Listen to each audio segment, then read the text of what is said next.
唉，sorry，琴晚失眠遲咗。唔緊要啊，我哋一路踩一路講啊。哇 Billy， 你黑眼圈好勁喎，面色仲咁差嘅。係啊，近排晚晚失眠，搞到個人好攰，冇晒心機做嘢。唉，我覺得自己好冇用啊，都唔想出街見人。唔係要還返本書俾阿丁，我都唔會出嚟啊。唉，本書你可以慢慢睇㗎，難得一齊出嚟玩先至最緊要㗎嘛。其實我前排啱啱轉工嘅時候都好似你咁㗎，要適應新環境，又有好多嘢要記，又擔心自己做漏嘢，搞到個身體好攰，仲成日失眠添啊。直到認識咗身心靈整全健康模式呢一套自助嘅方法，發覺真係好有用㗎。係咩嚟㗎？係講緊人嘅身心靈之間有住密切嘅關聯嘅。如果想個人精神啲、健康啲，就要照顧好身心靈3方面嘅需要㗎啦。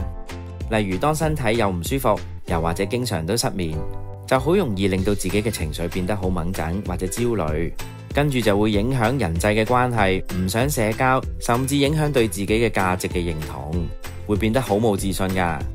當冇人傾訴嘅時候，自己又會亂咁諗嘢，就更加瞓唔到覺，形成咗一個惡性循環咯。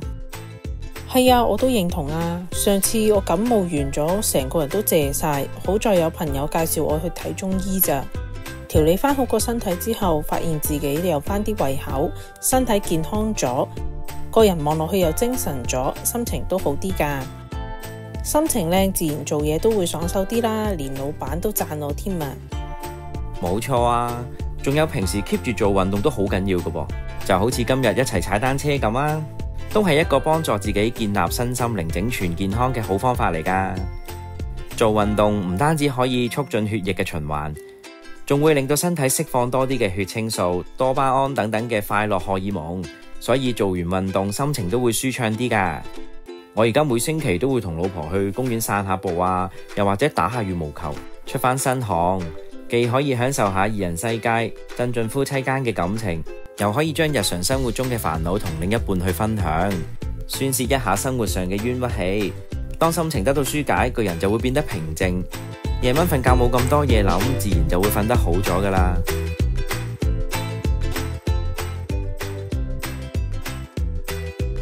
哇，呢度啲空氣好好啊，又有咁大片草地，啲湖水又夠清。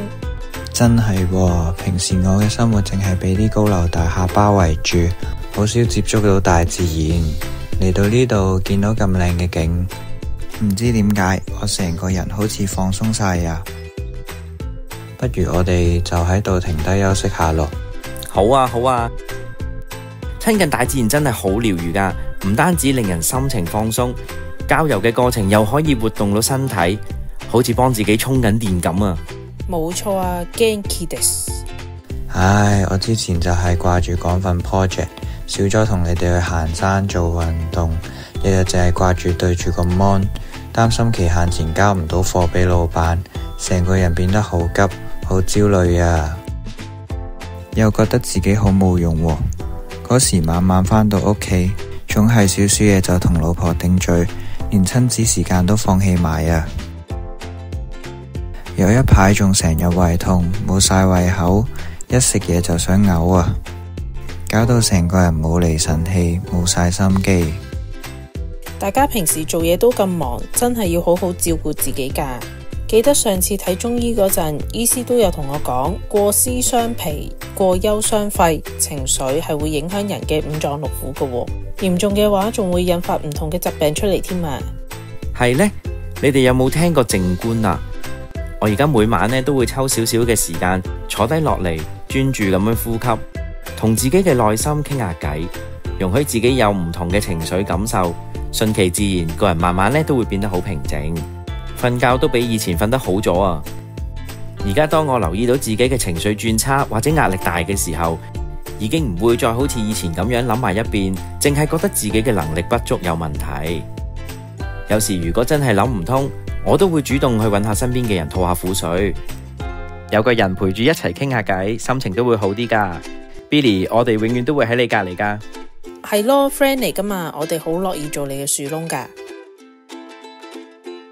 終於到終點啦，其實又冇想象中咁難踩喎。係喎，同成班朋友一齊完成一件事，真係超有滿足感啊！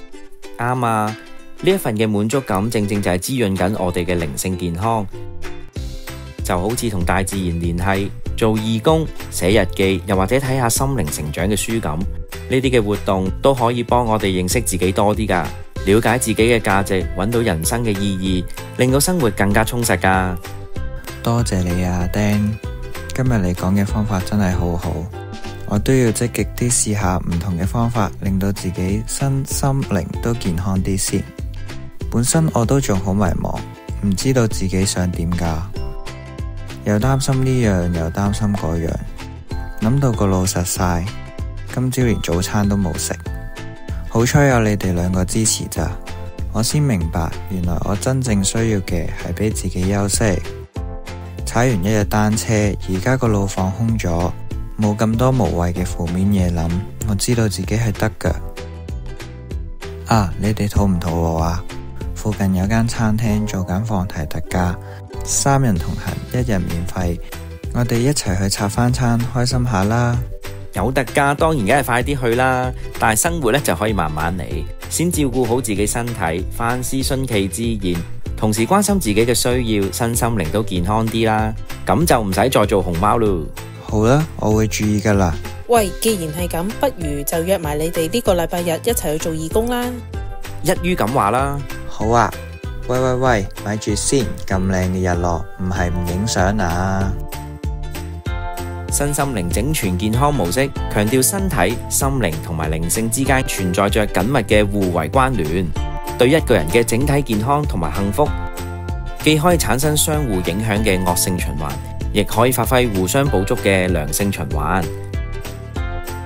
整全健康唔單單係指冇病冇痛，而係包括咗個人嘅身體、心理同埋靈性層面嘅整體健康嘅狀態。